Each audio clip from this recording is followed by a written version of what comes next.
नमस्कार।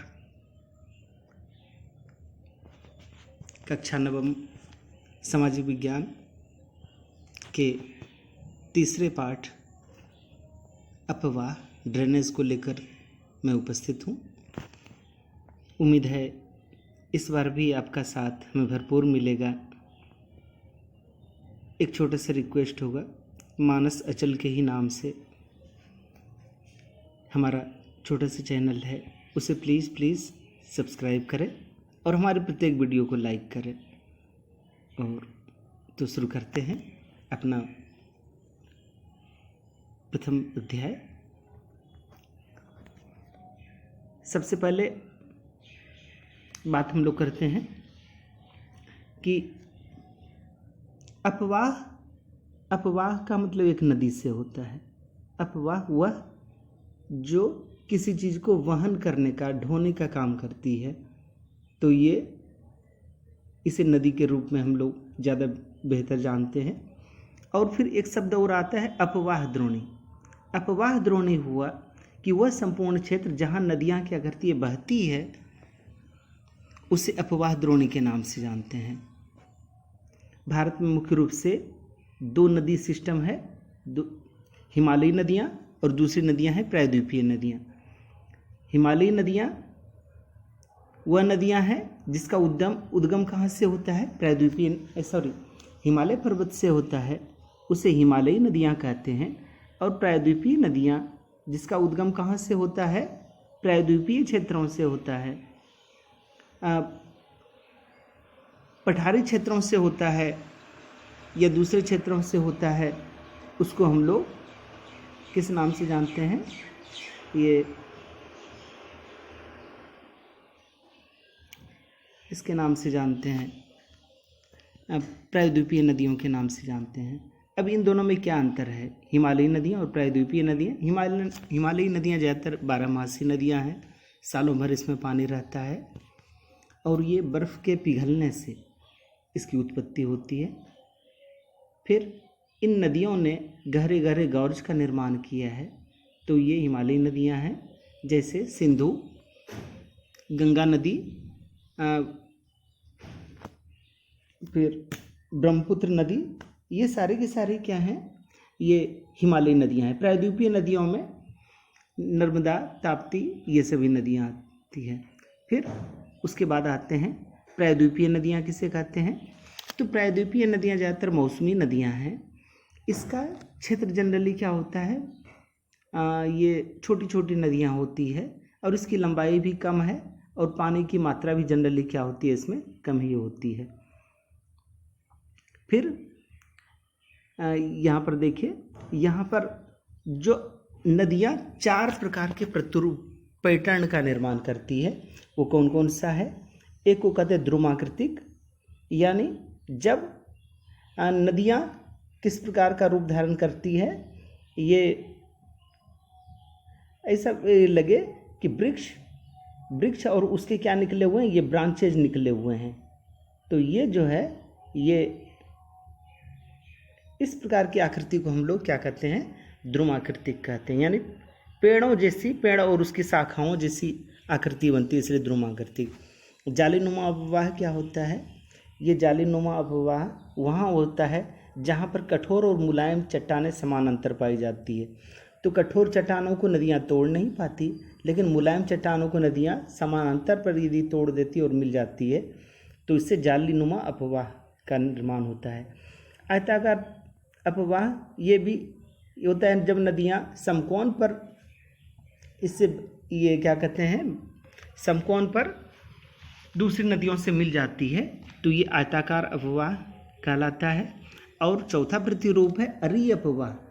जब क्या होता है, ऊंचाई वाले एरिया से विभिन्न नदियाँ अलग अलग दिशाओं की ओर क्या होती है, बहती है, तो इसको अरीय अपवाह के नाम से जाना जाता है। अरीय मीन्स शत्रु, मतलब अलग अलग विरोधी दिशाओं में जब नदियाँ जाती है तो इसे अरीय अपवाह कहा जाता है।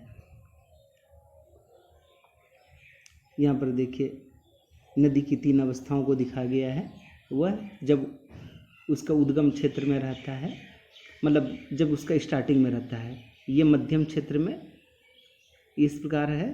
फिर मैदानी क्षेत्रों में जब वो आती है तो सर्पाकार लहरा करके चलती है और यहीं पर डेल्टा का निर्माण करती है। आगे बढ़ते हैं। हिमालयी नदियाँ कौन कौन सी हिमालयी नदियों में आती है? तो हिमालयी नदियों में है सिंधु नदी, सबसे प्रमुख नदियों में है सिंधु नदी। इसका उद्गम कहाँ है? मानसरोवर झील के पास से है। अब चलिए ये इसमें देखिए ये सिंधु नदी कहाँ पर है। ये सिंधु नदी कहाँ से निकल रही है? ये यहाँ से निकल रही है सिंधु नदी। देखिए ये इधर से इधर की ओर जा रही है। तो ये सिंधु नदी है, ये ब्रह्मपुत्र नदी है, फिर ये गंगा। चलिए फिर आएंगे कभी कभी लौट करके पीछे की ओर। तो सिंधु नदी इसकी उत्पत्ति होती है कहाँ से? मानसरोवर झील के पास से होती है। तिब्बत में मानसरोवर झील के पास से होती है। फिर ये क्या करती है? ये जम्मू कश्मीर क्षेत्र में क्या करती है? प्रवेश करती है। कश्मीर के लद्दाख ज़िले में यहाँ से ये प्रवेश करती है और कुछ गॉर्ज का निर्माण करती है। कुछ सहायक नदियाँ इसमें मिलती है। कुछ और सहायक नदियाँ हैं इसकी, सतलुज, ब्यास, रावी, चिनाब, ये सभी नदियाँ मिलती है। और फिर ये जा कर के फिर पाकिस्तान में जा कर के फिर ये अरब सागर में जा कर के मिल जाती है। इसकी लंबाई 2900 किलोमीटर है। फिर दूसरी प्रमुख नदियों में गंगा नदी। ये दो नदियाँ, दो मुख्य धाराएं हैं, एक है भागीरथी, दूसरी अलकनंदा। चलिए मानचित्र में देखते हैं। तो ये देखिए ये गंगा नदी को यहाँ पर दिखाया है, भागीरथी और ये अलकनंदा। ये दो नदियाँ मिल कर के ये यहाँ देवप्रयाग में मिलकर गंगा का रूप धारण करती है। तो देवप्रयाग में ये गंगा के नाम से जानी जाती है। फिर आगे बढ़ने पर बहुत सारी सहायक नदियाँ इसमें मिलती हैं। इसकी सहायक नदियाँ हैं यमुना, घाघरा, गंडक, कोसी।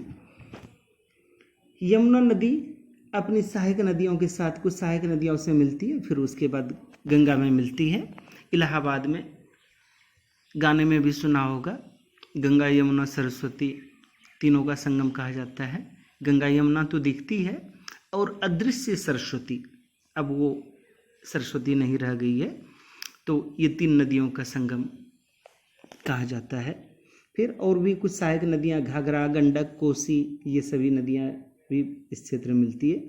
फिर आगे बढ़ने पर इसके चंबल, बेतवा, सोन, ये सभी नदियाँ भी इसमें मिलती है। और फिर इसके बाद ये जो है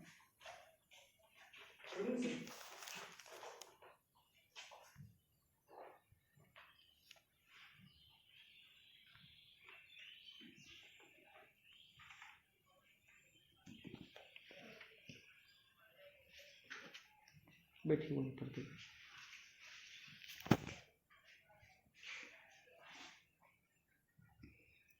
तो ये इसकी सहायक नदियाँ भी इसमें मिलती है। फिर आगे जा कर के पश्चिम बंगाल में इसकी धारा कई भागों में बढ़ जाती है। भागीरथी, हुगली, ये इन हिस्सों में बढ़ जाती है। और फिर आगे जा कर के ब्रह्मपुत्र नदी भी इसमें शामिल होती है। और बांग्लादेश में ही इसे एक और अन्य नाम से मेघना के नाम से जाना जाता है। और आगे जाकर के सुंदरबन के डेल्टाई क्षेत्र में ये बंगाल की खाड़ी में शामिल हो जाती है। आगे बढ़ते हैं दूसरी नदियों की ओर। उसके बाद प्रमुख नदियों में ब्रह्मपुत्र नदी है। ब्रह्मपुत्र नदी ये तिब्बत के पास मानसरोवर झील के पास से निकलती है। इसके पूर्व से होती हुई इधर आगे बढ़ती है। और फिर ये भारतीय क्षेत्र में ये नामचा बरुआ नामक शिखर है, उसके पास यू आकार का टर्न लेते हुए अरुणाचल में प्रवेश करती है। और कुछ इसकी सहायक नदियां हैं, वो सहायक नदियां इसमें शामिल होती है। और अब इसका नाम ब्रह्मपुत्र के नाम से जाना जाता है। इससे पहले ये सांगपो के नाम से जानी जाती है। फिर तिब्बत क्षेत्र में जल की मात्रा कम होती है, लेकिन जैसे ही भारतीय क्षेत्र में प्रवेश करती है ये ये इसमें पानी की मात्रा बढ़ जाती है, इसमें जल और सिल्ट दोनों की मात्रा बढ़ जाती है और फिर आगे जा कर के ये गंगा नदी में शामिल हो जाती है। कुछ प्रायद्वीपीय नदियां हैं। इन प्रायद्वीपीय नदियों में नर्मदा का उद्गम कहाँ से होता है? ये अमरकंटक की पहाड़ी से निकलती है और ये विभिन्न प्रकार के दर्शनीय स्थलों का निर्माण करती है। इसी में से एक है धुआंधार जलप्रपात। फिर आगे कई राज्यों से होकर के मध्य प्रदेश और गुजरात के भी क्षेत्रों में जाती है। फिर तापी नदी भी, चलिए इसमें देखते हैं, मानचित्र में हम लोग देखते हैं नर्मदा और तापी कहाँ पर है। तो ये नर्मदा नदी है और दूसरी नदी है तापी नदी। तो ये यहाँ पर ये इन नदियों को इसको दर्शाने के लिए भी आना चाहिए। फिर तापी नदी का उद्गम कहाँ से है? मध्य प्रदेश के बैतूल जिले से सतपुड़ा की श्रृंखला से ये निकलती है और ये भी नर्मदा नदी के समांतर बहती हुई ये भी जा कर के अरब सागर में शामिल हो जाती है। अन्य प्रमुख नदियों में गोदावरी नदी है। गोदावरी नदी का भी उद्गम महाराष्ट्र के नासिक जिले से निकलती है और इसको दक्षिण गंगा के नाम से जानते हैं। प्रमुख नदियों में महानदी भी है जिसका उद्गम छत्तीसगढ़ की उच्च भूमि से है। फिर कृष्णा नदी पश्चिमी घाट के महाबलेश्वर के पास से निकलती है और फिर कावेरी नदी। ये सभी देश की प्रमुख नदियां हैं। उसके बाद आते हैं झीलों का भी बहुत ही महत्व है। अब ये झील किसे कहेंगे? तो झील है पृथ्वी की सतह के गर्त वाले भाग को, जहाँ पर पानी जमा रहता है, उसे झील के नाम से जानते हैं। और झीलों का बहुत महत्व है पर्यटन के लिए, नौकायन के लिए, फिर जलीय खेलों का आनंद लेने के लिए। ये तो झीलों का, अब झील किस प्रकार से बनते हैं तो इसको हम लोग देखते हैं। झीलें दो प्रकार की होती है, एक प्राकृतिक, दूसरी मानव निर्मित। प्राकृतिक झीलों में एक झील है गोखुर झील। गोखुर झील का निर्माण तब होता है जब नदियाँ ये टेढ़े मेढ़े रास्ते को छोड़ करके सीधा रास्ता जब अपना लेती है, तो इस प्रकार गोखुर बचा हुआ हिस्सा गोखुर झील या चाप झील के नाम से जाना जाता है। फिर समुद्र तटीय क्षेत्रों में क्या होता है, समुद्री लहरें जब आती है, रास्ते में अवरोध आ जाने के कारण समुद्री लहरें वापस नहीं लौट पाती। इस प्रकार से भी कुछ झीलों का निर्माण होता है, जैसे चिल्का झील, पुलिकट झील, ये सभी झील हैं। कभी कभी भूमि के बीच अंतःस्थलीय क्षेत्रों में भी झील का निर्माण होता है, जैसे राजस्थान की सांभर झील है। तो कुछ मीठे पानी की भी झील है, जम्मू कश्मीर की वुलर झील।